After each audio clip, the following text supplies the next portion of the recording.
Warning, the following podcast episode contains spoilers for the Stranger Things series finale. Proceed at your own risk.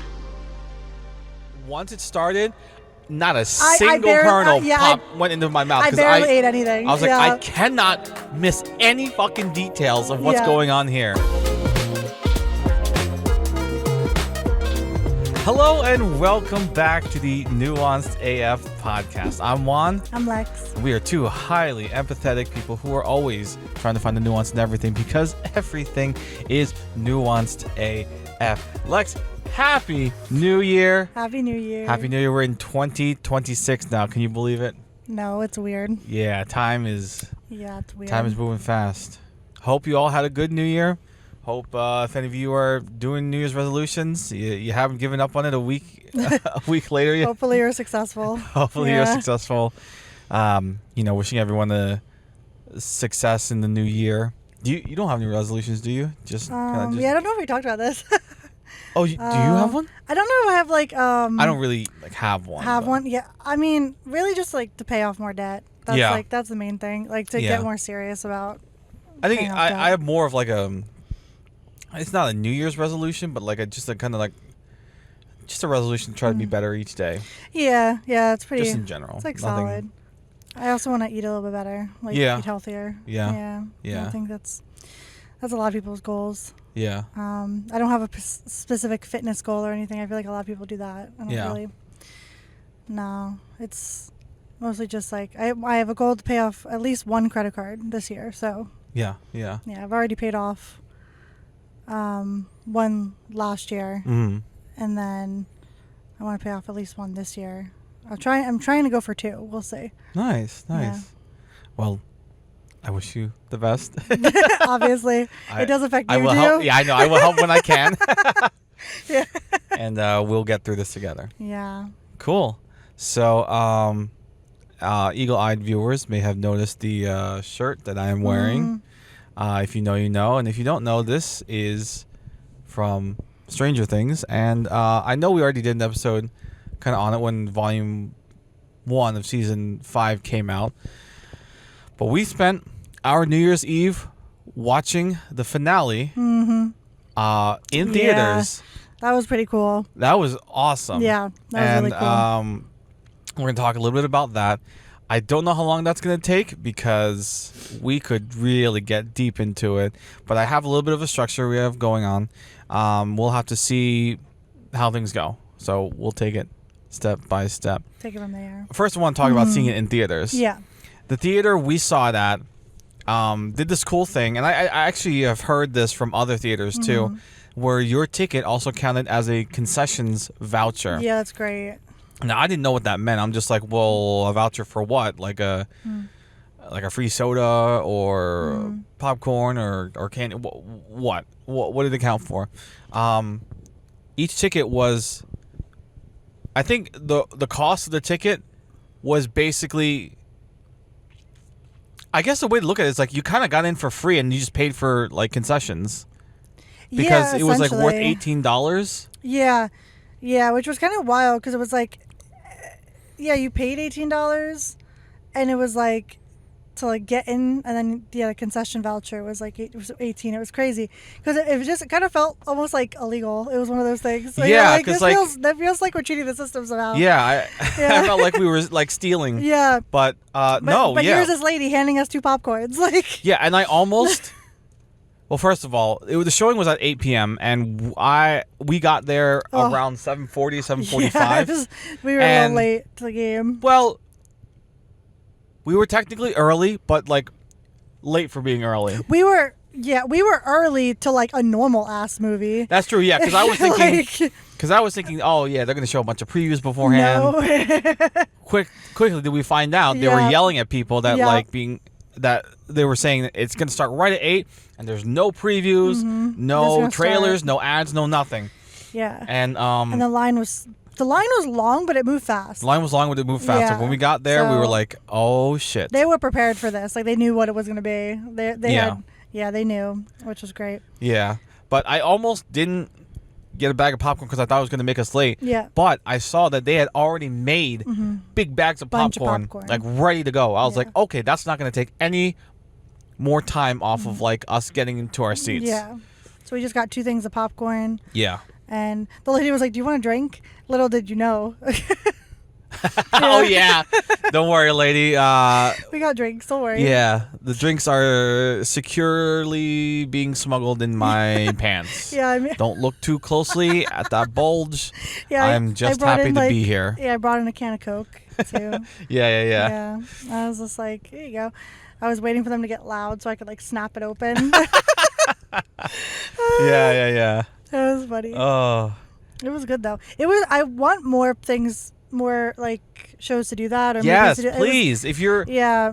even just like season finales. Yeah, Sometimes. season finales would be great. Like But imagine definitely- Game of Thrones. Oh, like my that would God. have been good. Even though like I think a lot of people would have been pissed off still. Like, That's true. It Yeah, would if have it been was cool. like for season 8 of Game of Thrones, and like That would have been kind of fun though, because then you would have been like, "Can you believe this?" Like, Yeah, I can- like, it'd still be fun to go. yeah, Even if like what we watched wasn't like the best ever. kind of what we wanted or like what Yeah, I don't know. It was a little bit of a letdown, but and we still had money left over from our voucher that Yeah. we didn't use, and like the lady helping us was she said twice like you still have this much We left can't and refund we can't you. refund it.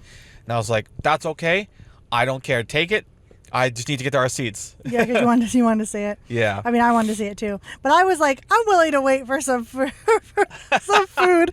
I Yeah. was like, I'm not going to the movies. We so rarely go to the movies. Yeah. So I'm like, I'm not going to the movies without getting like some popcorn or Yeah, something. yeah, Like, that's true. We maybe see like 1, 2, 3 movies a year, maybe.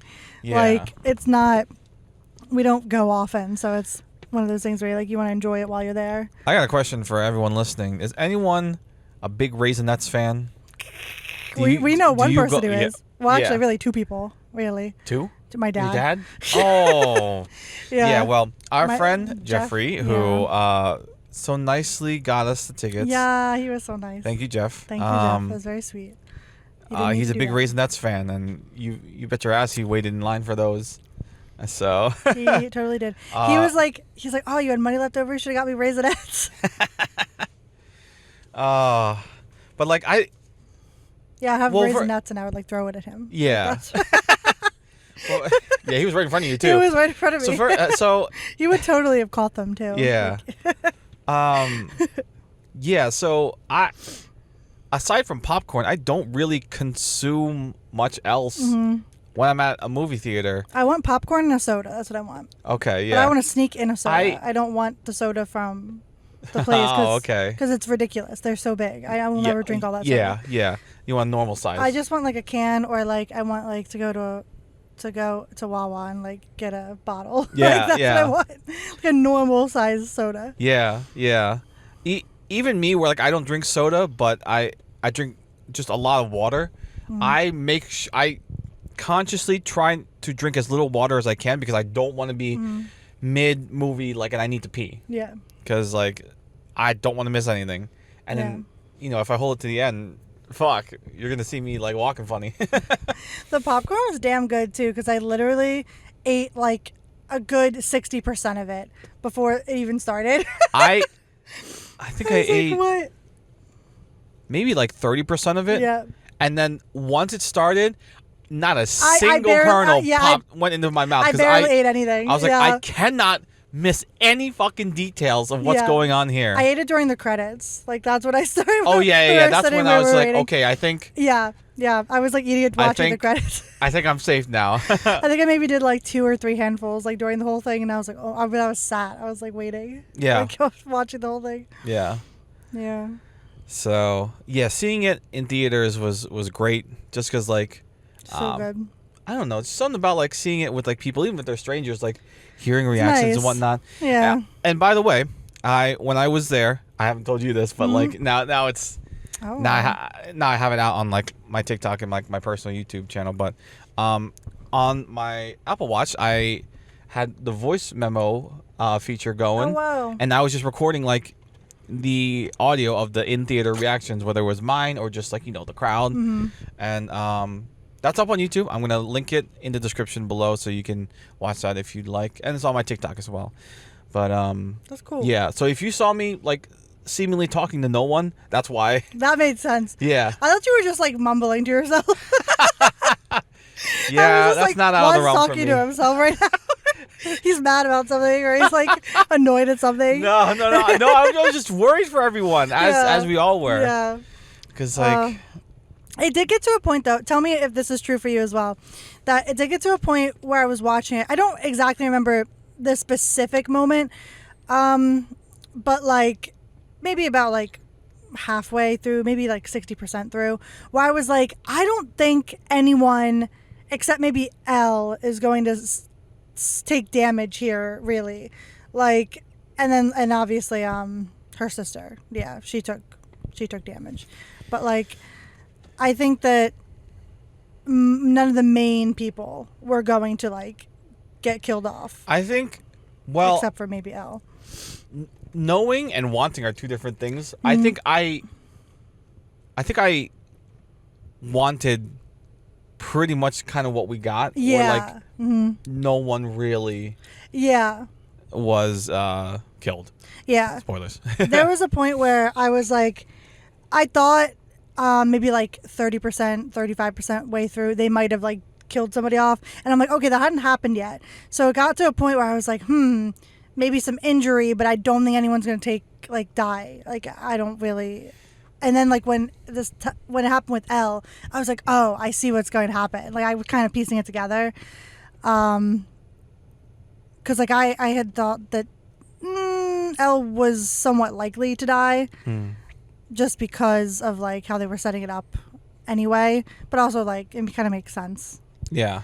But then it's like, well, do you really believe that she died? Like, Yeah, like, we'll get into that. Let me ask, before we get into that, did the Steve fake out get you, or were you just like, oh no?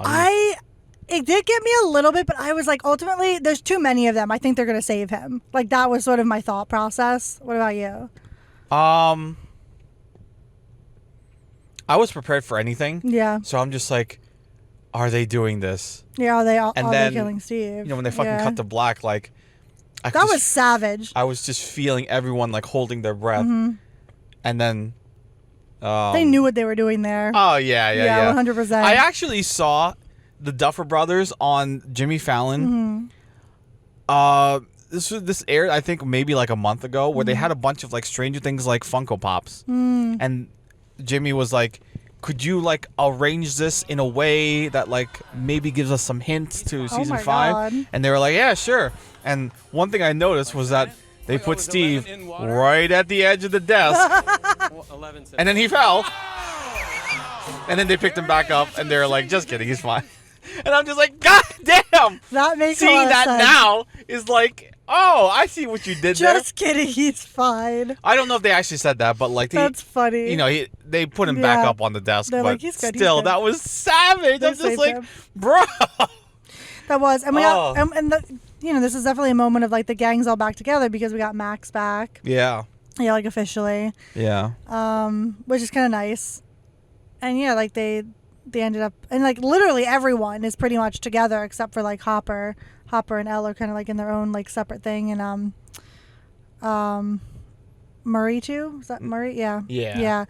And like they're own in their little thing, but for the most part, everyone's together. Like even Joyce. So it's just But yeah, I guess we could definitely. I'm gonna try to not make this a full just like breakdown like episode of like the final episode of Stranger Things, but definitely want to hit on a few things. I guess like okay, let's get right to it. Do you believe Mike's theory? Or do you think Elle? No, I think I want to believe that like they concocted a plan to like make sure Elle could get both things, like because obviously Hopper's under the assumption that she's dead, right? Yeah. And so she can get the life that she wants, but also, you know, kind of take down the whole military operation situation as well. Yeah. It's like a bittersweet ending. I wouldn't call it like a happy ending. Yeah. We'll get to that too. Yeah. So you do believe that like Kelly? Okay, cool. Yeah. I believe too. Yeah. Because one, I want to believe, but also two, like they left just enough breadcrumbs where I'm just like, okay. Yeah. I'm and we're seeing it through Mike's eyes. So it's like he's saying a lot of things that are, making sense. Like, first of all, the kryptonite, whatever, was like, pointing at like Elle, and like, she was definitely within range of that, like, affecting her. Then someone pointed out that like her nose wasn't bleeding, so like she couldn't have like pulled Mike into that like telepathy like void that she always goes into. Then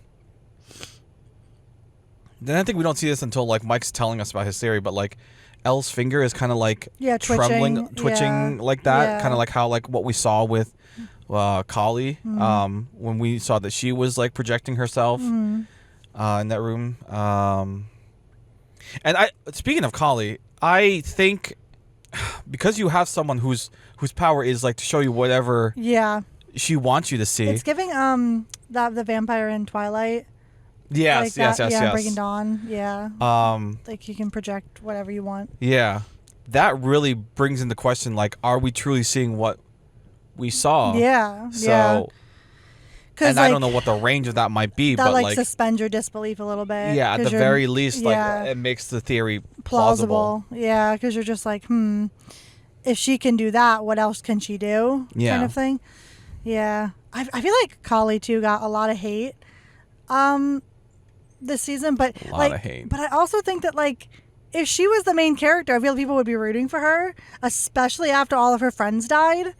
So like I really think that like she gets her hate's kind of undeserved, I feel like. Yeah, and I also like I very much understand her perspective. Like she saw what the government did to her friends and what they did to her. Yeah. Trying to, take her blood and like make new like children, like numbers that or new they are going to be like children. weaponized, by the military, really and like gross. she wants to break that cycle, and the only way out she sees is to like make sure there's none of that left. Yeah, for real.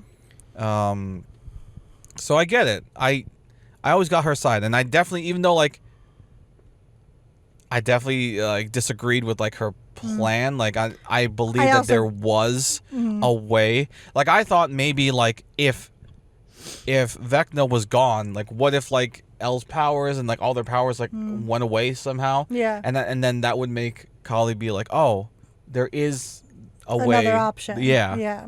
Yeah. So I also think that like I'd have to watch it back, but I do think that like it makes you wonder whether or not like was all of this a plan? Like when Kali and Elle were like talking to one another, and then Hopper like is like seeing that, like when Vecna is, saw into Elle's mind or whatever, and then like projects that to Hopper. Like what was that really what the plan was, or was it like this is they're saying this knowing potentially that Vecna could do that to Hopper, and then like it's all building. Oh, you think they were one step ahead of Vecna? When the ending happened and like they're explaining that like Elle could have gotten away, I did have that thought run in my head. I was just like, is this were they one step ahead this whole time? Like was this really the plan? Was like Kali was kind of just like saying all that shit to like not provoke Elle exactly, but like to get into her head, like that it was all intentional. I don't know. I wonder.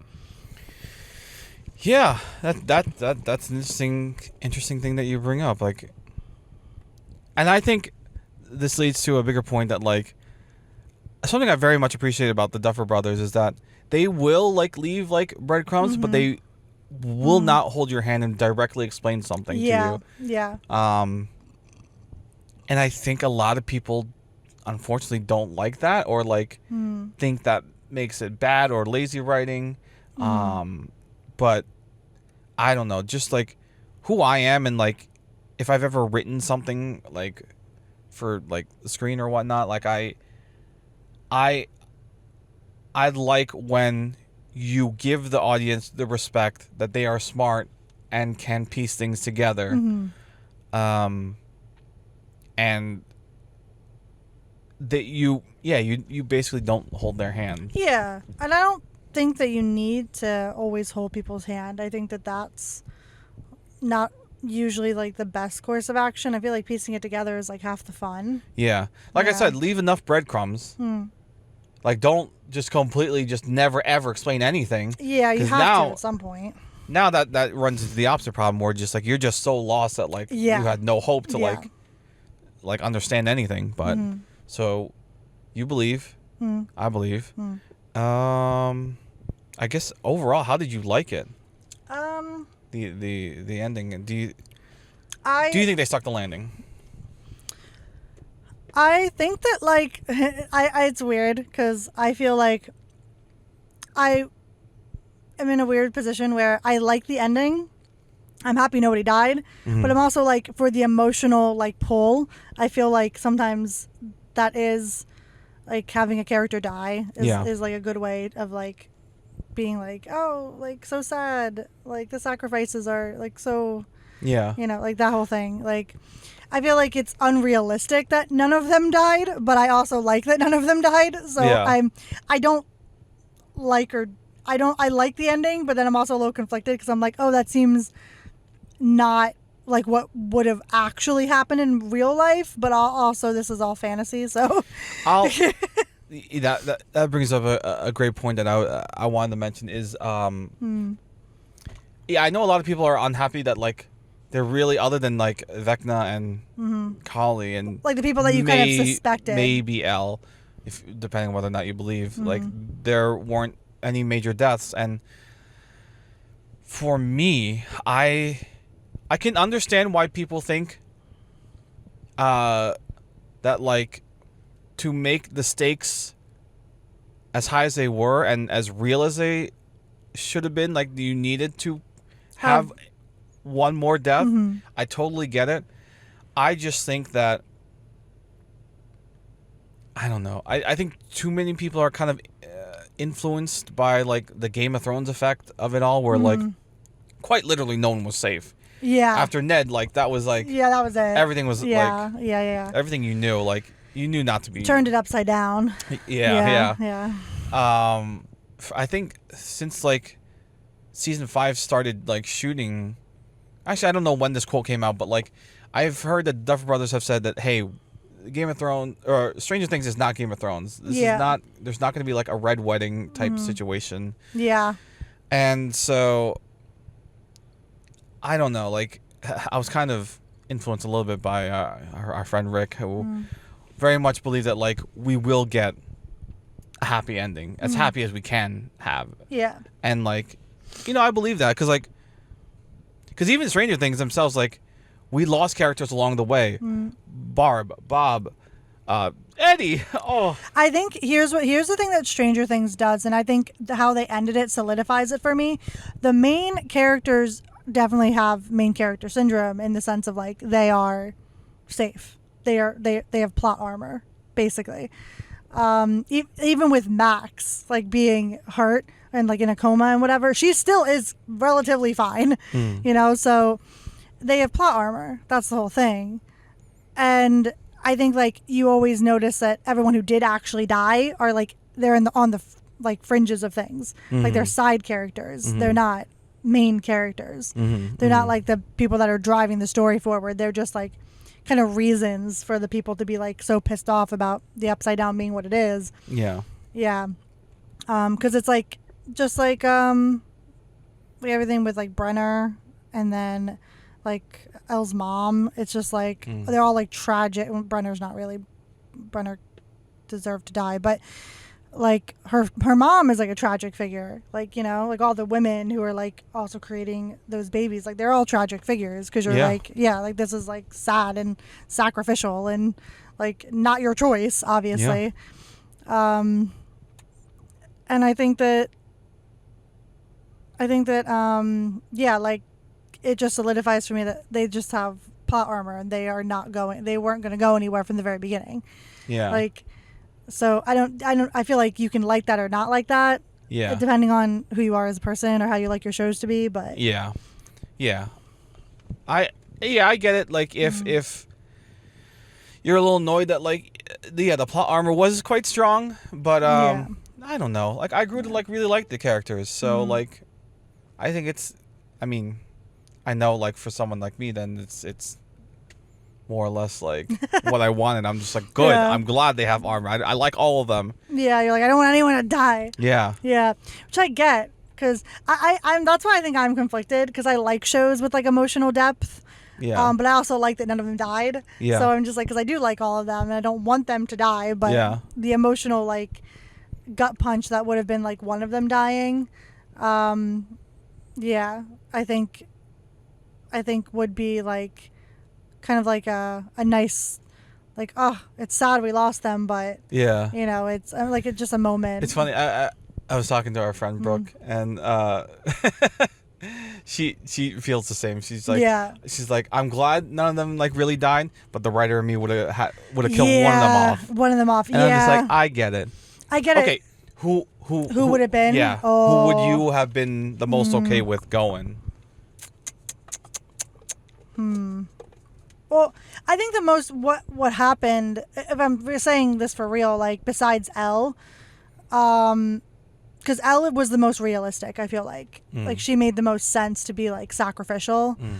But if we're talking, like, I'd say like Steve dying would have been like a big emotional hit. Oh, yeah, that my Steve God. dying would have been a huge hit, especially if it was like, especially with how they were setting it up with Dustin, like that Steve would die, it like kind of how Eddie died, like saving like Dustin. Maybe I could see that happening.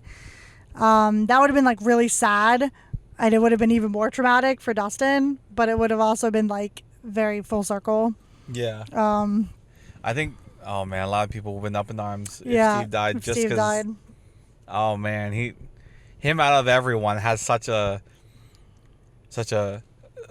sort of like I guess people want plot armor for him. Yeah. Like Exactly. like kill everyone but not Steve. Yeah. I also think an interesting choice would have been Jonathan, Yeah. because especially when it comes to, I feel like the angle I don't see very often is from like from the perspective of Joyce and Will. Like, she's been freaking out about Will like this entire fucking time. Like, oh, gotta make sure Will's okay, gotta save Will. She's not really thinking about Jonathan that much. Yeah. And so like if she gets Will back but then loses Jonathan, Ooh. I think that would have been like also very emotionally fulfilling. That's a great point. Yeah. Oh man. Yeah, I think that would have been something. And then that also kind of doesn't like fix it, because like they can obviously just not be together, and that's fine, like Nancy and Jonathan. But obviously if he dies, then you're like, well, you can't be together because you're dead. So Yeah. So it's like that kind of does that, because I know not everybody liked the fact that they broke up, but like nothing happened to either of them, kind of thing. Yeah. But yeah, that would have been a good one too. What about you? What do you think? I was worried. I wasn't really worried for any of the kids. I was more worried for the adults. I'm just like, well, I thought Hopper was safe because of how many like fake outs we had Yeah, I with thought him. Hopper was totally safe. There was no way that Hopper's dying. I at was this worried point. for Murray, and I was worried for Joyce. I was worried for Murray too, and I was a little worried for Joyce, because like her just being in the Upside Down is a little bit like, Joyce, Yeah. are you okay? Like, are you gonna be okay? Yeah. Especially without Hopper around. So I'm like, I don't know. I thought Murray could have gone, because as much of a help he's been throughout all the seasons, like, for him to go, Yeah. like, maybe. I thought he was gonna get captured more likely than die. Yeah. Yeah, and then maybe he would have died then, but like the military was gonna get him or something. I actually thought, when he threw the grenade towards the helicopter, the way he was like jumping to throw it, I thought he was jumping with it. I thought You thought he was just gonna like yeah, go. yeah, that's why. If you ever look at the reaction, you'll hear me be like, Murray. I mean, I could see Murray doing that. Like, if he really thought this was going to go up in flames, like, he would also, like, blow everything up and just be like, well, I'm done. We're out of here. Like, Yeah. I could see him doing that if he really thought things were going south. Yeah. Yeah. But, yeah, he came in clutch with that. That was wild. Yeah. But while you and I both mentioned Joyce, I want to talk about how I really thought it was so poetic that she was the one to deal the final blow. Yeah, I think she because it started with her. just deserves. She was the first person to be like, something here is strange. Like something's going on. Yeah. And I'm gonna get to the bottom of it. Yeah. And she was right. She was right all along. All along. Yeah. And I love that that Hopper doesn't really believe her in the beginning, but is very thoroughly convinced by the end. He's like, man. He's like, I've seen it all at this point. He's probably so happy. He's like, man, my normal police work is like a vacation at this point. He's like, oh God, think about things. Yeah. Like I did then. He's like not as high adrenaline as he would have been. Yeah. In the Upside Down. So. Yeah. Yeah, I love Joyce. I think she's great. Yeah. Yeah. So I have teased to you that, and I've said publicly that for me, Stranger Things is a top 3 show. And I do think I have my order for my top 5 shows. Top 5 shows. And I don't know if you have yours, and it's okay if you don't. But I did tease it to you that I tell you what it is. Yeah. And I'm being very careful to call it my top shows and not my favorite shows because I to me there's a difference. Favorite can be a show that you really like, but it's not like life changing. Yeah, I think that's where we differ a little bit. Yeah, to me, my top shows is almost a mix of some of the shows that I think are the best written, well produced. Yeah, and then also shows that are personal and reach me, but then also have those things. Also have good writing and whatnot. Yeah, exactly. I guess without further ado, you want to hear them? I definitely want to hear them. Starting at number 5, number 4, and number 5. I was really going back and forth where these could switch, but I went with my heart a little bit. Okay, so number 5, I have what you have tattooed on your leg. Oh, Avatar: The Last Avatar. Airbender. For this and another show that I have on this list, I'm going to include the spin-off. Well, the sequel.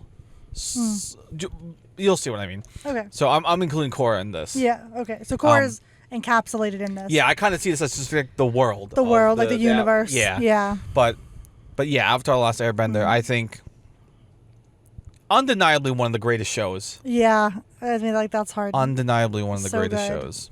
I know we grew up with it. I did watch it as a kid, but I didn't pay as much attention to it as I should have. Yeah. I think I was more of a Drake and Josh kind of kid. That's funny. I was also a Drake and Josh kind of kid, but I also loved Avatar. I watched it, Avatar is great because I watched it and I waited for it. I had all that anticipation back when you had to wait forever for seasons, and you still kind of do. But I was gonna say we're talking about Stranger Things. Yeah, you still kind of do for certain shows. Yeah. But not like this. This was and you didn't have the structure that you have now for shows where it's you can very easily go online and see this stuff. As a kid, also in the mid 2010s, that kind of vibe. Yeah, when TV It was wasn't the same. Yeah. Waiting for things. You either watched it while it aired live or you missed it. Or you missed it. Or you caught it on a rerun if you were lucky. If you were lucky, Yeah, so it's it's not the same. Yeah. As it is now. Especially now that you can just binge watch stuff when it comes out. But yeah, I watched it as a kid, but I didn't pay as much attention to it until we watched it again as adults. Oh, and now I'm just I love it. Understand and appreciate the show so much now.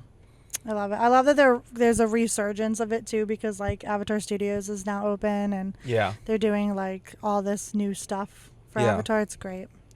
Yeah. Yeah. So at my number 4, I have what's tattooed on my arm. Haikyuu.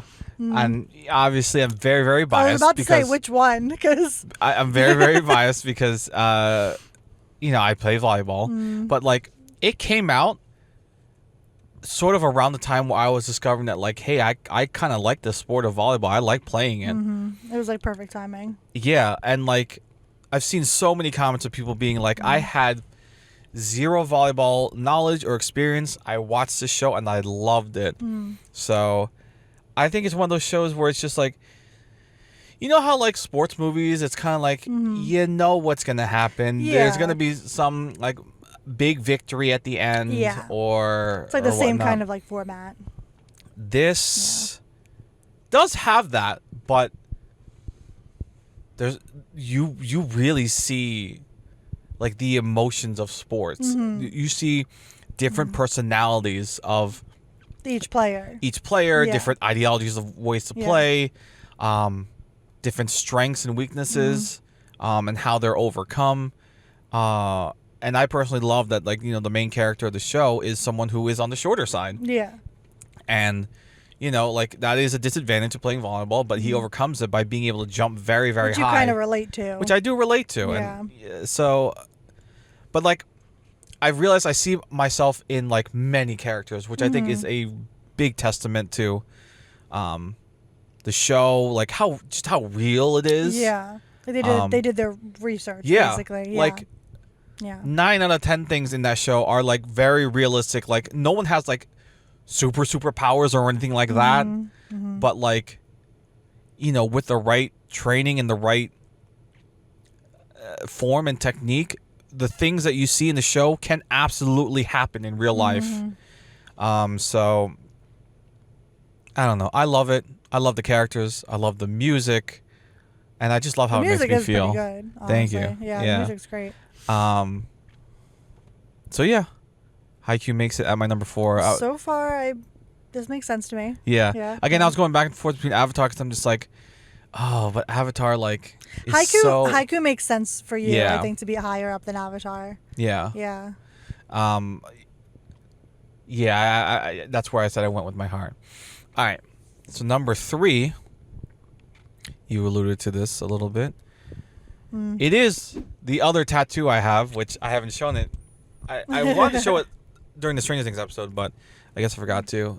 It's going to be upside down because I can't. Yeah, you can't really do that. It's gonna... But it is 11's tattoo, but it says 13. Because 13 is my favorite number. Yeah. For a few different reasons, some sentimental ones, like, for example, the house I grew up in, the address was 13, the number was 13. I also graduated class of 2013. I'm also a big Swiftie. Yeah. Taylor Swift loves 13. And you also just love the number 13, so... Yeah. You were It's the almost beginning of the teens. born on the 13th. Oh, my God! I was like 4 hours away! It's funny because I'm born on the 11th and you were born on the 12th, so... Yeah. So it's like one after the other, but it's just different months, obviously. And fun fact, we both have A months though, August and April. Yeah, I thought that was cool. Yeah. You're A11, I'm A12. But fun fact, I don't know if you guys have seen, but I think this started on Instagram. Someone made a video that was like, I told my wife that if someone from the Stranger Things cast commented on this video, that I would do, the house chores for a month. And all of a sudden, just a bunch of, like, cast members started commenting. One of those was the actual actress who played 13. That's awesome. And I commented, I was just like, oh my gosh, I have your number tattooed on my wrist. That's so cool. And even more fun fact, I found out after going on her profile, she also plays volleyball. That's so funny. What a weird connection. Yeah, that is a weird connection. I've always made the joke in my mind that if I ever met, like, Millie Bobby Brown, or I don't know if it's Millie Bon Jovi now, but I'm not sure. that I was her younger brother. Because older, I'm, like, my age is physically older than her, but numerically, I am younger. Yeah. Because she's 11, I'm 13. That was the running joke I had in my head. And also that, like, this season, 13 was going to make his debut, him being me. But now the actual 13 has weighed in. Yeah. And I think that guy on Instagram is going to be doing chores for a long time. I mean, let's hope so, I guess. Yeah. That's funny. The fact that everybody really, like, piled on, though, like, onto that, I think that's funny. I think that's great. Yeah. Yeah, that's just really fun. Yeah, it just makes it like a... Yeah, hopefully he's true to his word. Yeah. Yeah. Yeah, so number 3 is Stranger Things. Number 2, you have any guesses? Breaking Bad? Correct! Bingo! Yeah. It is Breaking Bad. Yeah. I think I know the number 1. Did you struggle at all with these two, or were you the like 1 and 2? Were you like set? You knew. Maybe a little struggle, but I think I knew. You knew, yeah. Yeah. So Breaking Bad, like, one of like the greatest dramatic tragedies, like, yeah. of our time, like, often compared to something like The Sopranos, even like Game of Thrones, like, yeah, even Game of Thrones. Breaking Bad, it's just so. Breaking Bad just smart. Yeah, so like, good. what is it called? A cult classic? Or? Yeah, cult classic. Yeah, like. Yeah.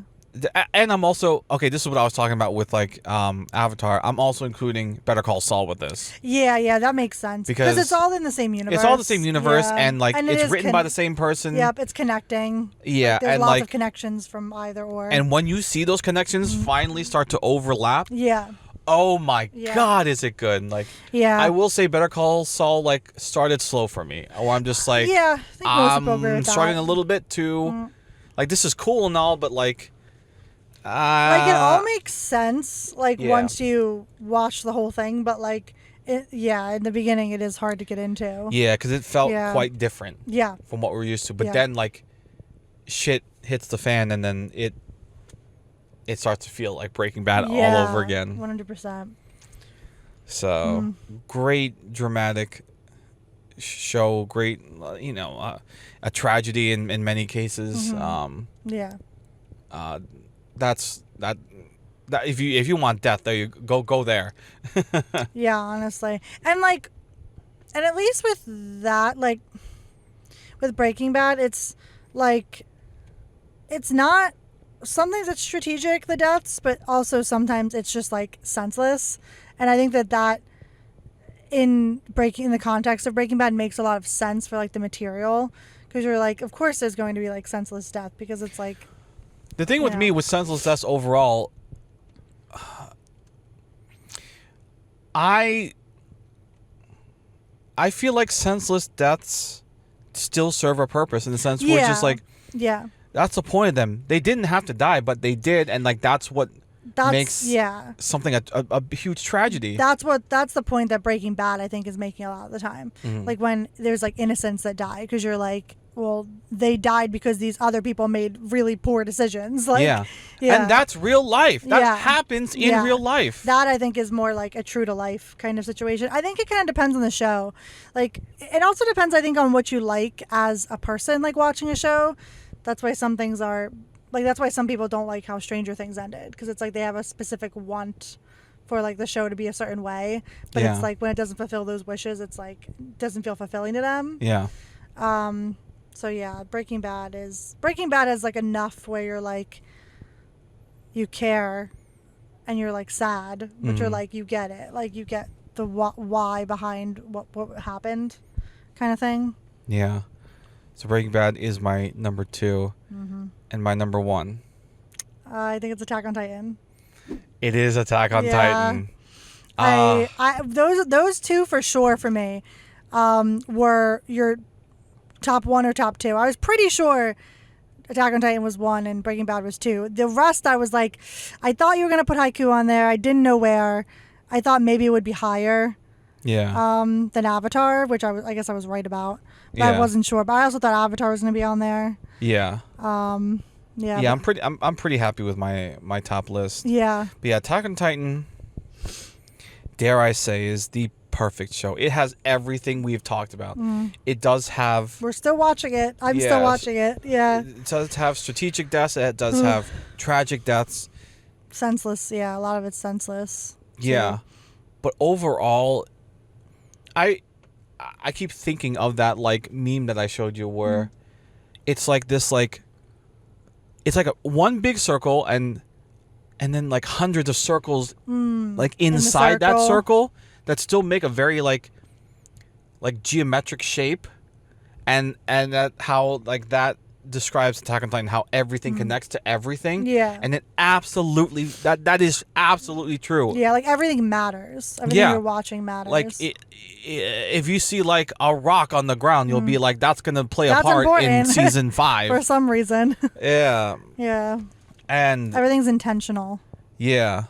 Just everything was great, from the writing, the music, the plot twist, the adventure, the rewatchability. What a perfect show. What a perfect show. I love it. Yeah. And like if you know someone who's obsessed with Attack on Titan, it is very much for good reason. Very much for good reason. Yeah. That's what I'm starting to understand watching it. Yeah. Yeah. So that is my top 5. Top 5. And it's very good. at least in this moment in time, I don't know if another show will come and like break into the top 5, but we'll see. Yesterday you said that you thought The Office was going to be on there, and I did think that it might be. Yeah.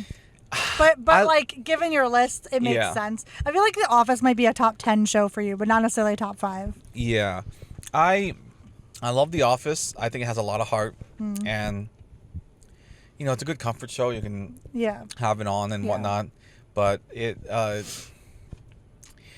I guess my scale is a little bit larger once you get to the very, very top. Yeah. I also think it depends on the way you view this too, because like you said, like your favorite isn't necessarily like how you view like the best shows ever kind of thing. Yeah, I did want to ask you like what you like value in like a top show of yours. Do have to take a break real quick, so we will discuss that when we come back. Hey friends, hope you're enjoying this episode. This is normally where an ad would be, but you're in luck. It's just little old me. So I guess this episode is sponsored by us. In case this is your first time here, welcome. We started this podcast because we wanted to eventually do this full time and have this support us. But for right now, we're actually trying to fund our wedding. Lex and I have been together for 10 years now and engaged for a couple years. And with expenses unfortunately showing no signs of dropping, it's safe to say that weddings are costly, to say the least. So if you like what we're doing and want to support us, you can subscribe to our Patreon, you can buy us a coffee, or you can simply share and subscribe to the YouTube channel. Thank you so much in advance and enjoy the rest of the episode. Alrighty folks, welcome back from the break. Alright, so I did want to touch on like how we value shows differently as far as like what we consider to be our top. First of all, do you have a top 5 ready to go, or I do. Doesn't even have to be in order. Yeah, well, it probably wouldn't be like order, except for maybe like number 1. Yeah, wouldn't be like order, in order. But also, like I think it's because how we view things are a little bit different. I think. Yeah. In the sense of like, I can like objectively be like, this show is great. Yeah. But like that doesn't necessarily mean that like it's my personal favorite. Okay. Kind of thing. Yeah. No, I get that. Yeah. Yeah. Where like objectively, like Stranger Things is a great show, and I do like Stranger Things, but I wouldn't say it was like my favorite show. Yeah. You know, that kind of thing. I think like for me, like shows are a bit more either nostalgic, or like they really resonate with me like on an emotional level. Yeah. Those are the things that like really like put shows in my top. Like Avatar kind of hits both for me. Like that would definitely be like number 1. Avatar. Okay. Avatar, yeah, because it's like. I don't know if there will ever be a show that will kick that down, to be honest. Oh, okay. Be like that would. I mean, I will say, you know, Attack on Titan is very good so far. So that I don't think it will ever take it down for me. But it's fair. I think I would just be happy if Attack on Titan breaks your top 5. Yeah. I would. Yeah. I think that's. I haven't seen all of it, but it is a possibility. Yeah. Because you know, never say never. Yeah. But. There is, in all the shows that I've loved, like I have loved certain shows, and Avatar is still top for me. Like I like the nostalgia factor, and then also like I just love just everything about it. It's such a good show. Like the character development is great. Like there's so many like different like nuances, and just like the structure of the show is really good. Yeah, like I just love it. I think it was the first. The universe is awesome. Maybe one of the first shows where I saw a character like Zuko have like the greatest redemption arc. Yeah, so good. And like so good. It's 100% earned, and like you know, you go from hating a character to loving them and rooting them, and like that might have been like my first exposure, and it was just so well executed. Oh, 100%. Yeah, and Dante Bosco does a great job. Oh, my boy. Love Dante Bosco. Oh, he's so That's good. rough, buddy. Yeah, so good. And I love that he just like leans in heavy to like his roles. Yeah. That makes it like he really you really get a sense that he appreciates like every role that he's gotten. And I just really love that. And then like Mike and Brian, like the creators are great, and they just created this universe that's awesome. Mm-hmm. I don't know. I can't like ever knock that down. I don't think it's I understand, and I think a Yeah. lot of people wouldn't blame you. Yeah. It is a great show, not just for kids either. Not Like just, for adults too. will love this show Yeah. because like the themes behind it. Yeah. And even I am in the minority, I think, when it comes to this. I am not a Korra hater. I like Korra. I think I like Korra too. I think you can't watch Korra and think, oh, it's going to be exactly like Avatar. You can't Yeah. do that, because Yeah. if you're doing that, You're setting yourself you're up setting for failure. yourself up for failure. Because it is so different, but also I think it was meant to be that way. Yeah, I think that's intentional. Yeah. I think that's very intentional. it's meant to absolutely contrast. Yeah. Aang. It's not supposed to be like a Breaking Bad situation where it's a continuity, like it continues the story. Yeah, in or a lot like of a ways. gap filler kind of. Yeah, it fills in the gaps. It does. Korra is not that. Korra is very much its own show, its own situation. Yeah. Korra is her own person, and that kind of thing. I think Korra would have done better if it were we saw Korra first type situation. Like I think Korra suffers from Aang's shadow? Everyone loves Aang. Yeah. Yeah. And like if we saw Korra from the perspective of like, and we got Aang's story through Korra, and then we had Aang, I think that would have been different. Yeah. I think people would have liked Korra a bit more then. Yeah. Korra as a show does have like its faults, of course, but so does Avatar. Like, Did you so say? I don't know. Did you say you were doing what I'm doing, where like these are like one and the same as far as like a show for you, or would you put Korra at like number 2? They're one and the same for me. Okay. Same universe. Yeah. Same universe. I wouldn't. I probably wouldn't separate these two in Okay. terms of that. Gotcha. Yeah. But and after Avatar, this is in no particular order because I don't really know. Yeah. But another one is maybe a bit niche, perhaps. Queer as Folk. Okay. Yeah, Mhm. that's definitely niche. It was like a Showtime show back in the day, 2000s ish. But Now this is like a written show, right? It's not like Queer Eye. no, it's like a scripted. Okay, yeah, it's okay. scripted. It's not Queer Eye. Yeah. No. Not reality TV. I don't. no, it's not reality I mean TV. that's fine, but like I don't consider Yeah. those in like my top shows. Oh but, yeah, no, I don't. But I love Queer Eye. Yeah, I love Queer Eye too. I would say those are probably separate entirely. But Queer as Folk is basically about just like the gay scene and the LGBTQ scene, like in the early 2000s to like 2010s ish, around there, specifically in Pittsburgh.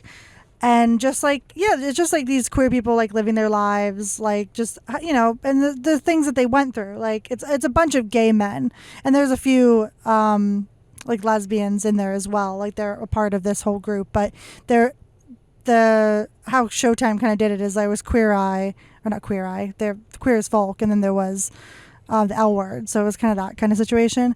But I don't know, there was just, especially growing up and like realizing that I was queer, it was just one of those shows that like really resonated with me, with like the struggles of queer people and like how things were like at a certain point in like history and a certain point in time. Like this was like, don't ask, don't tell, before gay marriage was a thing, like that sort of thing. It was just a very specific moment, and I just always love revisiting it because I love like the two main couples really in that are just so good. And it's like an age gap relationship too, because like the main person you see it through, you kind of start seeing it through, it's kind of 50-50. It's like you see it through Justin's eyes, but you also see it through Brian's eyes. These are like two of the main characters.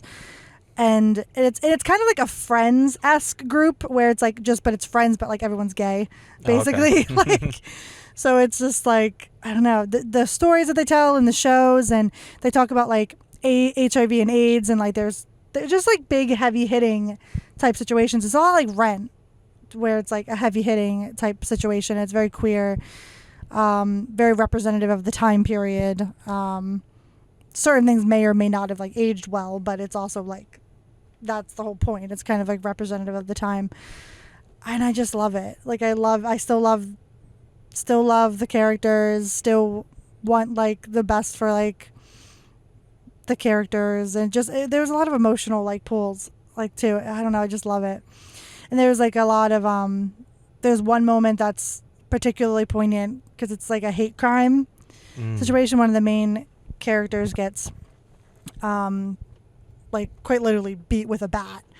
Yeah, just for dating men. So and that happens after like one of the most like sweetest touching moments. Like Brian comes to prom and is like dancing with him, and it's like such a sweet moment. And then like they go out to the parking lot, and like Justin gets like the shit beat out of him basically, and it's just heartbreaking. And it's such a good show though. The whole thing is so good. What time period does it take place in? It's like 2000s ish. Okay. Yeah. Gotcha. Pivoting back just for a second to Stranger Things. What did you think of Will's coming out scene?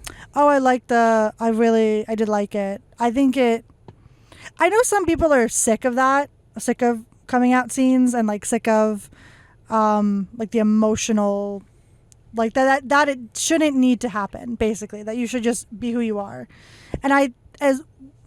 And while I agree with that you should just be able to be who you are, I don't think it's everybody's reality. Like, you are not always able to be exactly who you are with the people in your life. Yeah. I can't remember if we talked about this on the pod or if we just talked about it in real life, but like, I understand both sides where like, one, I understand how like queer people might be like, can this please not be the focus of every like queer film, yeah, queer I think that's show fair. and whatnot. I think that's fair. Yeah. Like I think it's fair that you want it to be normalized. Yeah. Yeah. 100%. On the other hand, I feel like some people do need to see that be like more, need to see more of that like in shows, and have that be normalized in shows as well. Yeah, I do think it's important, because while I think like, would it be nice if you told people that you were queer and they were just like cool? Yeah. I think that is like what people strive for. Yeah. But I don't know. And like, the reason why I asked what period Queer as Folk was in was because like Stranger Things is famously set in the 80s. In the 80s, like, yeah.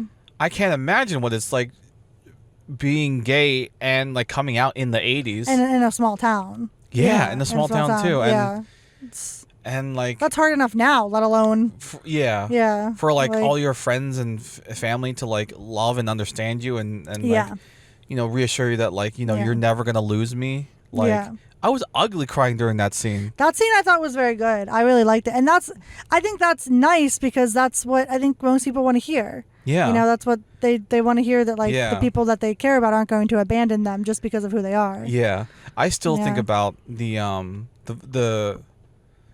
Watson interview where she said like she always felt like she was very good at feeling other people's pain. Yeah, and I resonate with that in the sense where like I feel like I'm very good at just feeling what people are feeling. So you know, Will's vulnerability, I felt that, and then like, you know, just the love in that room of everyone being like, you're never gonna lose me. Like, I felt that too, and like how like that is so like so powerful in such a vulnerable moment for someone to receive that kind of consideration and care, reception, like it is absolutely the best case scenario you wanted. Yeah, and I think he did a really good job, with it, because like his like pain and like how afraid he was like kind of palpable. Yeah, you could really like feel the fear. And the concern.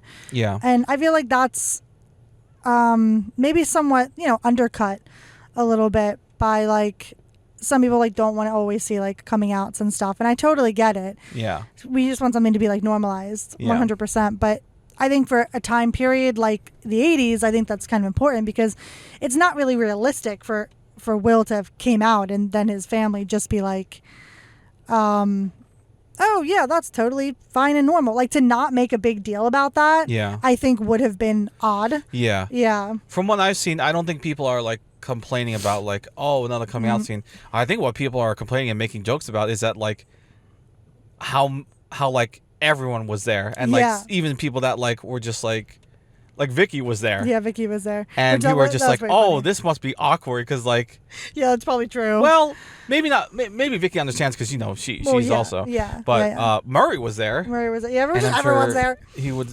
I'm sure he's just like, this is really cool and sweet, but we got a world to save or something like that. Yeah, probably. Who else was there? Well, anyway, like that was just like the big joke and how like, man, why did he have to have everyone there? But I really like that. I like that too. I didn't think that was a problem, and I think everyone hugging him was like really touching. That was Yeah, I thought that was really nice. sweet, and yeah, I like that. I think that that those sorts of scenes never bother me because I think it's sort of relatable, like to most people, to Yeah. most queer people. Like I know, I get the wanting to normalize things, but like I think they did a good job in Stranger Things about like the fear of that, like because ultimately it's about expressing a part of yourself, and you're afraid that the people in your life are going to like hate you or disown you. Or, Yeah. yeah, and that's what Will was afraid of, and that's what I feel like most, a lot of queer people are afraid of. What one of those things that I was afraid of, like when I came out, is very much like, oh, are you going to get me? Are you going to understand me? Are you going to still, see me as a whole person? Yeah. That kind of thing. Yeah, and I think as like a sort of, I guess, a plot device, it still works in the sense where like this is Will's fear, Yeah. and he has now overcome it. Yeah. So like Vecna almost has like nothing over No, Will which at this is point. kind of what he says. Mhm. Yeah, like in the, towards the end of the show. yeah, Yeah. that he's like not afraid of him anymore. Mm-hmm. So Yeah. and in order for him to not be afraid of him anymore, he had to do this, and he had to like tell everyone. So Yeah. I don't know. I really liked it. I really liked it. Yeah. I really liked it too. But okay. Any other shows you want to mention in your top 3, top 5, whatever it may be? Well, while we're on the topic, I feel like a more modern day version of like coming out and queer shows and things is Heartstopper. Heartstopper is Heartstopper's still going, but I see a theme here. yeah. There are other ones obviously, but since we're on this again in no particular order. Right. But Queer as Folk and like Heartstopper like are obviously like kind of a generation apart pretty much, but I love Heartstopper. Heartstopper is like cutesy, where like Queer as Folk is a bit more grounded, I would say, in the real world. Like real heavy shit happens in Queer as Folk, and they talk about like real life issues like affecting like LGBTQ people like at the time period and things like that, where Heartstopper does have a little bit of that, but it's mostly a cutesy, fun show. And it does get a little heavy, especially in this last season where they talk about like, eating disorders, depression, things like that. It's like kind of coming down from their like cutesy, like fun levity of the show. But I still love Heartstopper. Yeah. Heartstopper is Yeah, I think they're sweet cute and together. Yeah. The main characters. characters. It's one of those shows that like is healing, I think, as a queer person, because you're just like, oh, it's sweet, and it's like, oh, no one's dying, and like they do have like, it has gotten a bit of backlash with the whole, the depression and the eating disorder conversation that's been happening with the last season, because people are like, oh, they're hating, they're kind of ruining this cutesy fun image or whatever, but. I get it, because like you want to strike that balance of like cutesy fun, but also like touching on like more serious topics and like. Yeah, and I think that's the thing that's hard to balance it. Yeah. Which I don't personally have a problem with anything that they're doing with it. I love Heartstopper. Yeah. There's a few people that I know that are like, they don't like Heartstopper because it is so cutesy and like sweet. But I don't know. For me, it's like a very healing show because you watch it and you're just like, they're just happy and no one's dying, and it's not like anything that's like terrible. Because sometimes you watch queer movies or queer shows and like it's depressing because someone dies, and it's like, why can't you just have a happy story? You know, a happy ending. Like not every queer movie needs to end in like a travesty. I think I'm gonna say something for shows just overall, like in general. I feel like some people have the attitude towards show and even movies where it's just like they go into it being like, make me enjoy you. Yeah. Whereas I'm someone who I'm just like, what can I do to find enjoyment in this? Yeah, like you're looking to see what can I get out of this? Yeah, like I'm actively trying to be on board as much as I can, trying to see the intent, trying to, really just understand like what whoever created it was like, going for. Whereas some people are just like, oh, this didn't work because of that, and like this doesn't make sense here, and like, and like they're almost like too objective. Where I'm just like, you forgot to have fun a little bit, and like. But this is a show, yeah. Yeah. I do think you're good about that. Where sometimes to a fault. I was just gonna say I think. Yeah. I think I might do it to a fault, but that's a fault I can absolutely live with. Yeah, I don't think that's necessarily a bad thing, but I do think sometimes it does stop you from seeing things more like sometimes you might be like more dismissive of like negative feedback because you're so like keen on seeing the good in things. Yeah. Which is, that's a good quality, but sometimes the negative stuff, it does have a point. I do think I'm open to negative like feedback if it's presented in a way that's not like this is the worst ever. Yeah, like not like on the offense and not like more true criticism. Yeah, and also leaving room for others' opinions as well. Yeah. Like if you're just like, if you're saying that like, oh, this is just my opinion, but this didn't work for me because of this reason. Yeah. I can be like, okay, I respect it. I've heard your reasoning. I may agree with you. I may not, but I hear you, and I think your opinion is valid. Yeah. It's when people are just like, well, that sucked. This is terrible. I hate that. Like, and that's where I'm just like, all right, buddy. Like stop. Stop. I'm hitting the mute button. I'm hitting the block button. Yeah. I remember too, like when Avatar, like the live action came out. The show or the movie? The show. Okay. I forget about the movie. No one cares. Sorry, M. Night Shyamalan. That's one where I'm just like, okay, every negative criticism is valid. Is valid. But when the show came out, that is the definitive live action in my brain now. Yeah. Because it's leaps and bounds better than M. Night Shyamalan's version. But I remember when that came out, and granted, I am still holding opinion until the show is completely done because I do need to see the whole thing as a whole. But if we're just comparing seasons, I remember you and I had a bit of like you are a lot more generous. I get it. Yeah, than I was. Because it is my favorite show. So I know I am very, very biased and very critical of something that is like my favorite show. Yeah. To me, I was just glad. I know it was a low bar. It didn't suck. Yeah, I'm just like, hey, look, it is so much better than what we got before. The bar was on the ground. But you were just like, well, it's still not as great as like what we got before, being the original source material. I think the problem being is that no matter what, it was top tier, like Avatar, like the animated version.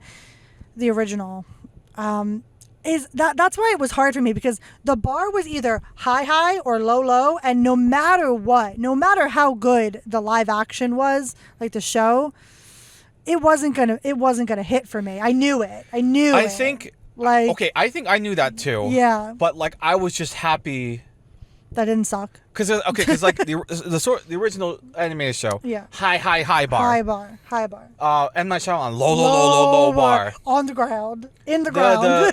And like just the fact that the show lands in the middle, I might put it closer up, but you might have it like maybe more towards the middle.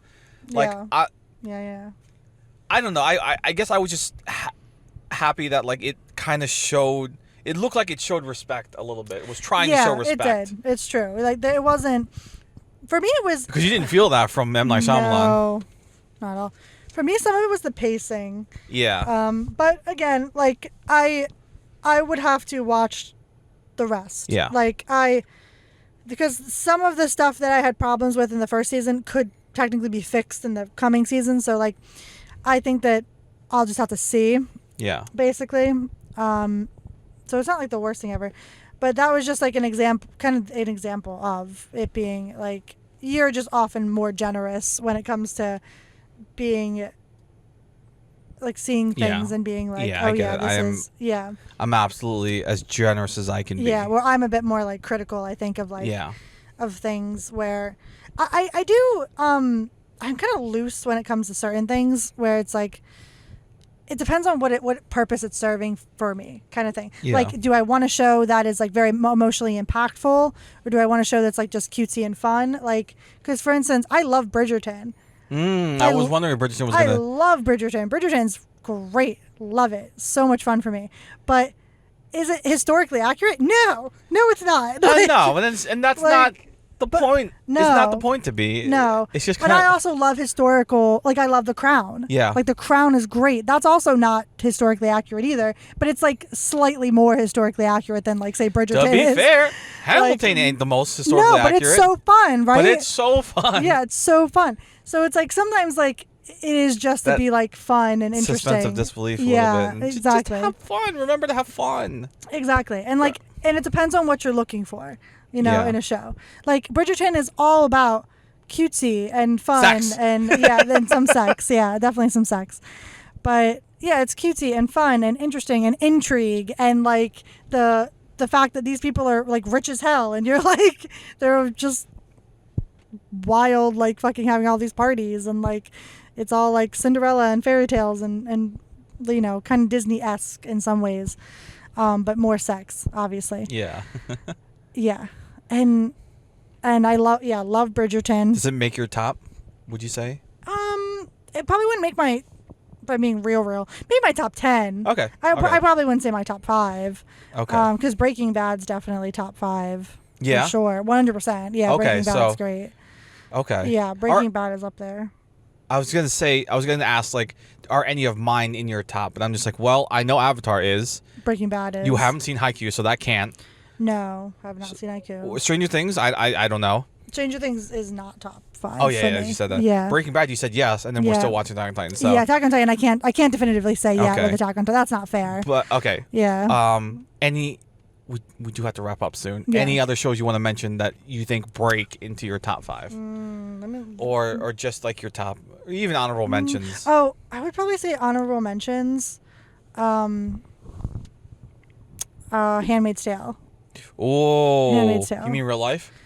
Not in real life. No, Handmaid's Tale. Hey, we live in the United States of America.